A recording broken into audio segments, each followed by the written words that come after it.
पर्यावरणाच्या समतोलासाठी वृक्षारोपण आवश्यक, राष्ट्रीय संत वसमतकर महाराज यांचं प्रतिपादन। निसर्गाचे चक्र व्यवस्थित चालू ठेवणे ही माणसाची जबाबदारी आहे। हे चक्र बिघडल्यास त्याचा विपरीत परिणाम माणसांवरच होत असतो। पर्यावरणाचा हा समतोल व्यवस्थित ठेवण्यासाठी वृक्षारोपणासारखे उपक्रम करणे अत्यावश्यक असल्याचं राष्ट्रसंत परमपूज्य साईनाथ महाराज वसमतकर यांनी भक्तांना व नागरिकांना मार्गदर्शन करताना सांगितले।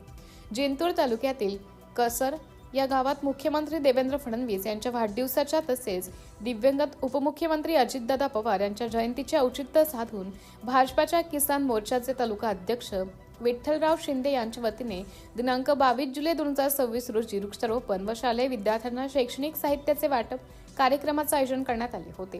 या प्रसंगी भक्त व उपस्थित नागरिकांना मार्गदर्शन करताना राष्ट्रसंत परमपूज्य वसमतकर महाराज कार्यक्रमाच्या अध्यक्षीय समारोप करताना बोलत होते। या कार्यक्रमात व्यासपीठावर सरपंच तारामती गंगाधर गलांडे, योग शिक्षक श्री गजानन चौधरी, श्री शंपू पटेल, श्री अभिजित चौधरी, मनोज टाक, बंडू मुळे, गोविंदराव ठोंबरे, पोपा माणिकराव मगर, राजेश मगर, मारुती शिंपले, गोविंद शिंदे, प्रकाश कांबळे यांची प्रमुख उपस्थिती होती। शाळेच्या प्रांगणात मुख्याध्यापक व शिक्षक यांच्या उपस्थितीमध्ये वृक्षारोपण करण्यात आले। मान्यवरांच्या हस्ते शाळेतील सर्व विद्यार्थ्यांना शैक्षणिक साहित्याचे वाटप करण्यात आले। कार्यक्रमाचं सूत्रसंचालन पांडुरंग मांगदरी यांनी तर आभार प्रदर्शन श्री झोपडे यांनी केलं। या कार्यक्रमात शाळेचे विद्यार्थी, नागरिक, भक्त मोठ्या संख्येने उपस्थित होते। कार्यक्रम यशस्वी करण्यासाठी भाजप कार्यकर्ते, समितीचे सदस्य, शाळेचे शिक्षक व भक्तांनी परिश्रम घेतले।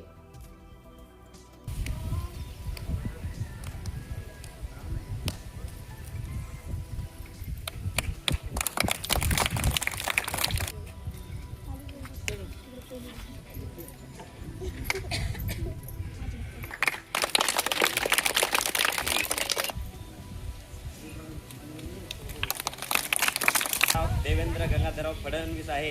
आज ते बीजेपी पक्षाचे महाराष्ट्र राज्याचे मुख्यमंत्री आहेत। त्यांच्या बाबतीत जर त्यांचा एक प्रवास कसा झाला थोडक्यात सांगायचं झालं तर सुरुवातीला ते नागपूर, जी की आज महाराष्ट्राची उपराजधानी आहे, त्या शहराचे महापौर म्हणून त्यांनी सुरुवातीची कारकीर्द बजावलेली आहे। त्यानंतर आपल्या महाराष्ट्र विधानसभेचे आमदार, विरोधी पक्षनेतेपद, त्याचबरोबर उपमुख्यमंत्री आणि आज सध्याच्या घडीला देवेंद्र फडणवीस महाराष्ट्राचे